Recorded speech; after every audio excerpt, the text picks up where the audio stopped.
Hi guys, welcome back to my channel. రే ఇది నా ఛానల్ రా. బొక్కలే ఎవరిదైతే ఏంటి కానీ లాస్ట్ టైం నీ వీడియో బాగుందని కామెంట్ చేశారా.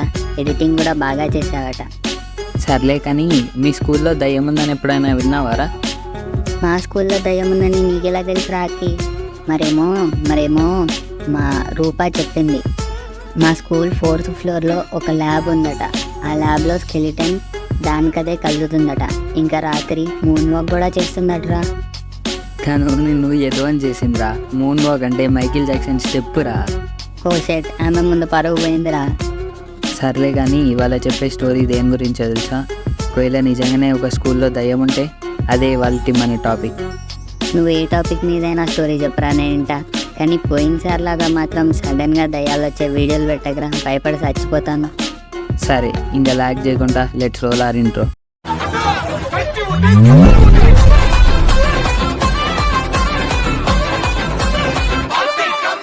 Introduction of characters. Vikram, smart, strategic, and knowledgeable in psychology. Riya, creative, imaginative, and bold. Neha, quiet, observant, and inquisitive. Rohit, creative, scientific. ఈ స్టోరీ నేను quora.comలో చదివాను. నలుగురు ఫ్రెండ్స్, విక్రమ్, రోహిత్, రియా, నేహా. వీళ్ళు నలుగురు హాస్టల్ రూమ్లో కూర్చొని డిస్కషన్ చేసుకుంటుంటే వాళ్ళకి తెలిసేది ఏంటంటే దగ్గరలో ఉన్న ఒక స్కూల్ హాంట్ అయిందని. అయితే అప్పుడు రోహిత్ అంటాడు, అరే మనం కూడా మన స్కూల్లో దయ్యం ఉందని రూమర్ స్ప్రెడ్ చేస్తే. విక్రమ్ తను యాక్చువల్గా సైకాలజీ గురించి చాలా చదువుంటాడనమాట. తను అంటాడు, అరే మనం రూమర్ స్ప్రెడ్ చేస్తే ఎలా ఉండాలంటే వాళ్ళ సబ్కాన్షియస్ బ్రెయిన్ ఆటోమేటిక్గా నమ్మేటట్టు. ఇప్పుడు నేను ఏమని చెప్తానంటే, అరే నేను వాటర్ బాటిల్ తెచ్చుకోవడానికి వెళ్ళానురా, అప్పుడు ఆ రూమ్లో ఎవరు లేరు, కానీ ఎవరో చాక్ తోటి ఆటోమేటిక్గా దానికదే బోర్డు మీద ఏదో రాస్తుంది అని నేను చెప్తాను. రోహిత్ నువ్వు, నేను వాష్రూమ్లో ఉన్నప్పుడు సడన్గా నా వెనకాల నుంచి ఏదో వెళ్ళిందని చెప్పు. నేహా నువ్వు, నేను వాష్రూమ్లో ఉన్నప్పుడు ఏదో ఐస్ నన్ను చూసాయి, నేను ఆ ఐస్ని చూసినప్పుడు అవి సడన్గా మాయమైపోయానని చెప్పు. నెక్స్ట్ రియా నువ్వు, నేను క్లాస్లో కూర్చున్నాను కానీ ఏం గాలేదు, కానీ పేపర్స్ వాటంతట అవే గాలి దగ్గర అయ్యని చెప్పు. ఇలా చెప్పడం వల్ల పీపుల్ సబ్కాన్షియస్ మైండ్ ఆటోమేటిక్గా అది నిజంగా జరిగిందేమో అని చెప్పేసి వాళ్ళకి జరగకుండా అట్లాంటివి క్రియేట్ చేయడం స్టార్ట్ చేస్తుంది. అప్పుడు అందరూ ఇది నమ్మడం స్టార్ట్ చేస్తారు. విక్రమ్ చెప్పినట్టు వాళ్ళ రోల్ని ఎగ్జిక్యూట్ చేస్తారు. వాళ్ళ ప్లాన్ ఎంత బాగా వర్కౌట్ అవుతుందంటే టీచర్స్ కూడా వాళ్ళ వర్డ్స్ని నమ్మడం స్టార్ట్ చేస్తారు. నేహా టీచర్స్ ఏం మాట్లాడుకుంటున్నారో సీక్రెట్గా వింటుంది.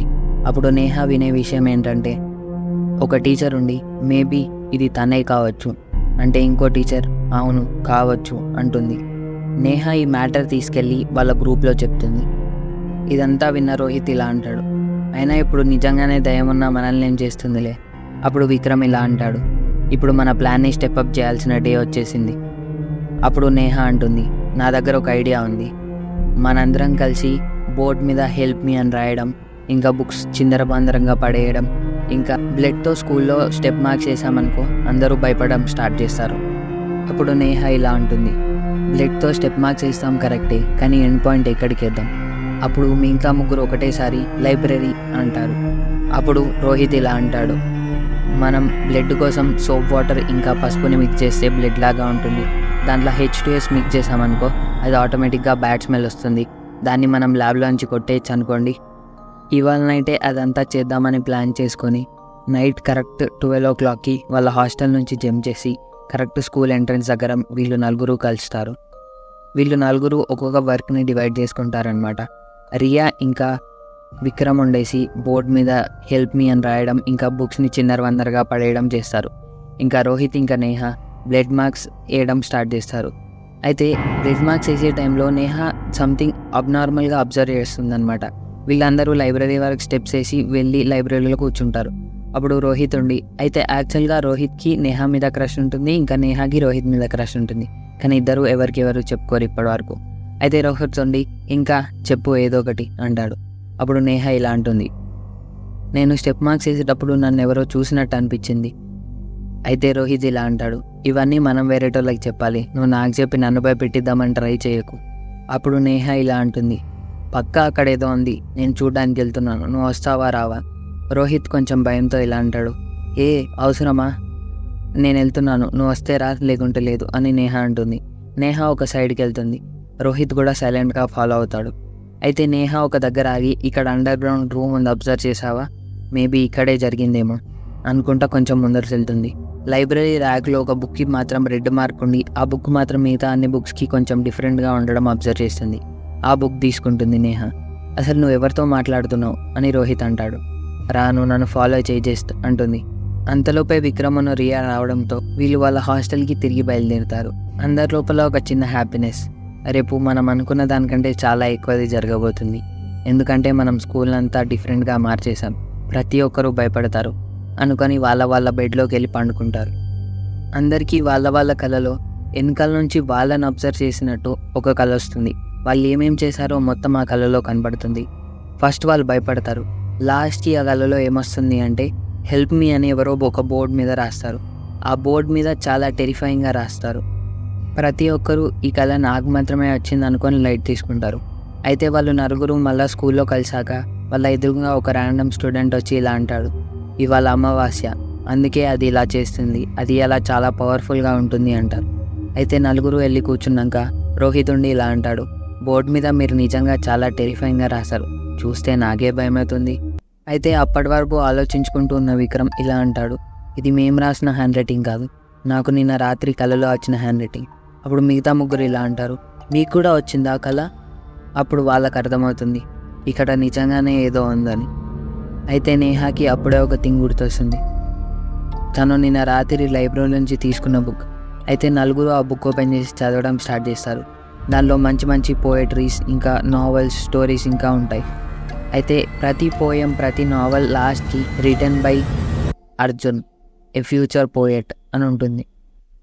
వీళ్ళు స్కూల్లో చేసిన అల్లరికి క్లాస్లో టీచర్స్ కూడా భయపడడం స్టార్ట్ చేస్తారు. ఆ రోజు ఒక క్లాస్ కూడా జరగదు, ప్రిన్సిపల్ కూడా చాలా భయపడతాడు.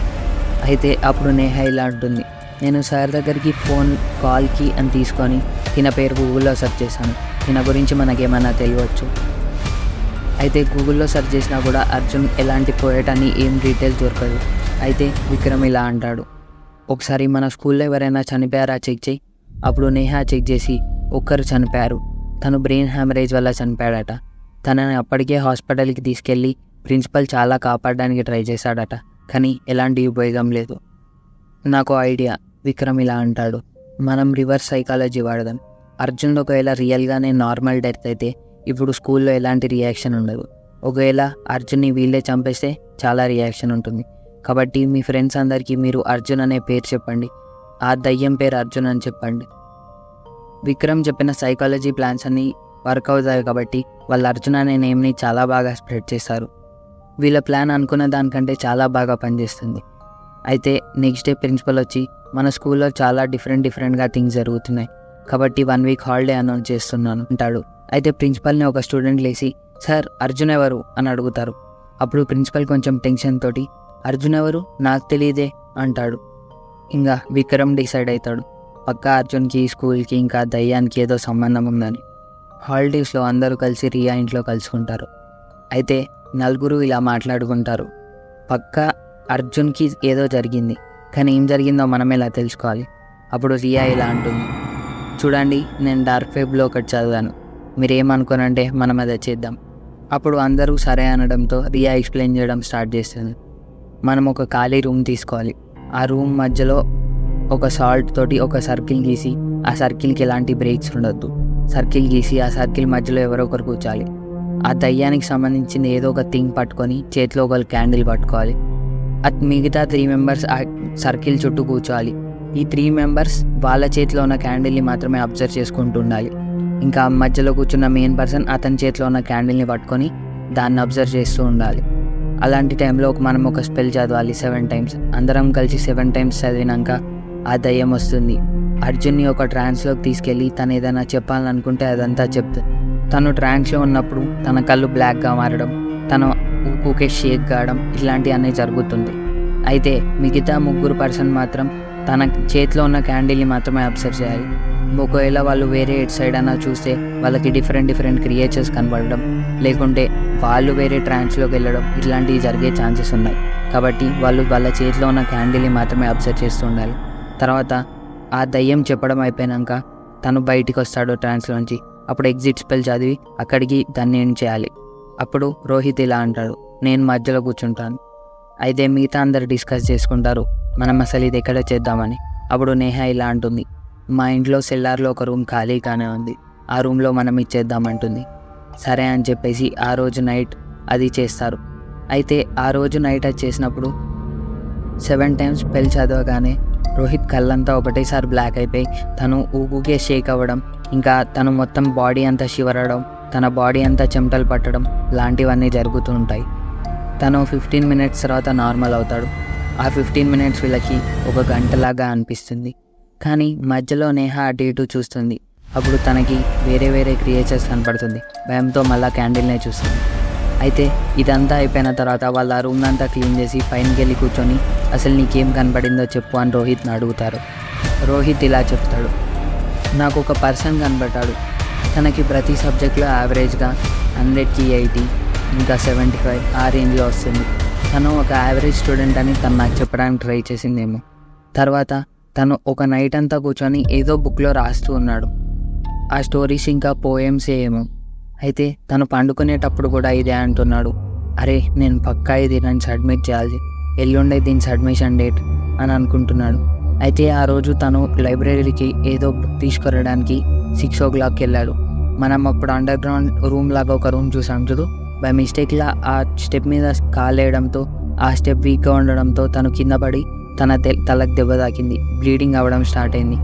1/2 తర్వాత ఒక వాచ్మెన్ వచ్చి చూసి తన బ్లీడ్ అవుతుందని చెప్పేసి వెళ్ళి ప్రిన్సిపల్కి చెప్పాడు. ఆ ప్రిన్సిపల్ వచ్చి తన హాస్పిటల్కి తీసుకెళ్ళాడు. హాస్పిటల్కి తీసుకెళ్ళడం వారికి చాలా లేట్ అవ్వడంతో హాస్పిటల్ డాక్టర్స్ వచ్చి కష్టం అని చెప్పారు. అప్పుడు ప్రిన్సిపల్ ఉండేసి డాక్టర్కి కొంచెం మనీ పే చేసి ఇది బ్రెయిన్ హ్యామరేజ్ వల్ల అని చెప్పండి, తను చదవడం వల్ల చాలా ఎఫెక్ట్ అయ్యాడని చెప్పండి అని చెప్తాడు. అయితే వాళ్ళ పేరెంట్స్కి కాల్ చేసి చెప్పడంతో వాళ్ళ పేరెంట్స్ కూడా నిజమే అని నమ్మేసి మా అబ్బాయికి చదవడం అంటే ఇష్టం లేదు, కానీ తను ఫోర్స్ఫుల్గా చదవడం వల్లనే ఇలా జరిగిందేమో అని అనుకొని ఆ బాడీని పట్టుకొని ఆ పేరెంట్స్ అక్కడి నుంచి వెళ్ళిపోతారు. ఆ ఆత్మకి చాలా బాధ అనిపిస్తుంది. తను తన బెస్ట్ ఇచ్చినా కూడా వాళ్ళ పేరెంట్స్ అలా అనుకోవడం వల్ల. ఆ వాచ్మెన్ తనని లేపి బాడీని పట్టుకెళ్ళేటప్పుడు ఆ బుక్ పక్కనే ఉన్న సెల్ఫ్లో పెడతారు. మనకు కనబడింది ఆ బుక్కే అని రోహిత్ అంటాడు. ఇంకా లాస్ట్కి మనం ఎట్లయినా ఈ బుక్ని పబ్లిష్ చేయాలి, చేస్తే తను హ్యాపీగా ఉంటాడు అని అంటాడు రోహిత్. అయితే ఆ ప్రోగ్రామ్ ఎప్పుడు అని గూగుల్లో సెర్చ్ చేస్తే వాళ్ళకి తెలిసేదంటే ఆ ప్రోగ్రామ్కి లాస్ట్ సబ్మిషన్ రేపే అని, రేపు 4 o'clock కల్లా దాన్ని సబ్మిట్ చేయాలని. అయితే ఆ బుక్ కొంచెం బ్లడ్ అంటి అటు ఇటు ఉండడంతో వీళ్ళు ఆ బుక్ని రీరైట్ చేద్దామని ఫిక్స్ అవుతారు. నైట్ అంతా కూర్చొని ఆ బుక్ని రాస్తారు. అయినా ఆ బుక్ అయిపోదు. మార్నింగ్ వెళ్ళి ఫ్రెష్ అప్ అయ్యి వచ్చి మళ్ళీ రాయడం స్టార్ట్ చేస్తారు. అయితే కొంచెం పార్ట్ ఒక్కొక్కరు రాస్తూ ఉంటారనమాట. అయితే లాస్ట్ పార్ట్ రోహిత్ తీసుకుంటారు. అందరిది రాయడం అవుతుంది కానీ రోహిత్ ఒకరిదే అయిపోతుంది. అయితే లాస్ట్కి 3:15కి తన రాయడం కూడా అయిపోతుంది. 3:40 కల్లా వెళ్ళి ఆ బుక్ని సబ్మిట్ చేస్తారు. అయితే స్కూల్ దగ్గరికి వెళ్ళి ఇలా చెప్తారు, స్టూడెంట్స్ అందరినీ పిలిచి, మన స్కూల్లోనే ఒక స్టూడెంట్ చనిపోయాడు కదా, తను యావరేజ్ స్టూడెంట్ కాదు, తను ఒక మంచి రైటర్, రేపు దాని రిజల్ట్ రాబోతుంది కాబట్టి అందరం కలిసి అక్కడికి వెళ్దామని చెప్తారు. అందరికీ ఇంట్రెస్ట్ ఉండి అందరూ ఆ ప్రోగ్రామ్ దగ్గరికి వెళ్తారు. అయితే అక్కడికి వచ్చిన చీఫ్ గెస్ట్ నేమ్ చదవడం స్టార్ట్ చేస్తారు. 3rd position Komal, 2nd position Ajith and 1st position goes to Arjun. ఈ మాటలు విన్న స్టూడెంట్స్ చాలా ఆనందంతో గట్టిగా ఆడతారు. అయితే ఈ 4 స్టూడెంట్స్ మాత్రం వెళ్ళి ఆ సర్టిఫికేట్ని ఇంకా మెడల్ని తీసుకుంటారు. అయితే ఈ మెడల్ని తీసుకెళ్ళి తన పేరెంట్స్కి ఇస్తారు. అప్పుడు తన పేరెంట్కి అర్థమవుతుంది తను ఒక యావరేజ్ స్టూడెంట్ అయినా తన లోపల ఒక టాలెంట్ ఉందని. ప్రిన్సిపల్ కూడా తన వల్ల జరిగిన తప్పును ఒప్పుకొని రిగ్రెట్ అవుతాడు. నువ్వు అర్జున్ కాకపోవచ్చు, కానీ కృష్ణ ఎప్పుడు నీ వెనకాలనే ఉన్నాడు. ఈ సమాజం, మీ పేరెంట్స్, మీ టీచర్స్ అందరూ నిన్ను తొక్కేయాలని ట్రై చేయొచ్చు, కానీ నువ్వు ఎదగడానికి ఛాన్స్ ఉంది కాబట్టి ట్రై చేయి అని రాసి ఈ స్టోరీని ఎండ్ చేశాడు. దానికి ఇదిరా బిట్టు జరిగిన స్టోరీ. అక్కి, నాకు తెలిసి అది శ్రీ చైతన్య స్కూల్ ఏమోరా. శ్రీ చైతన్య స్కూల్లో ఇలాంటివన్నీ జరిగేవి.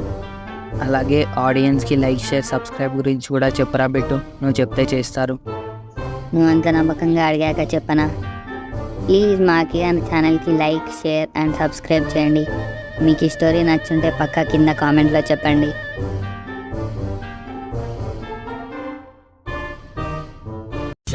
Leave Leave me alone, please leave me alone. Leave me alone, please leave me alone. Leave me alone, please leave me alone. Leave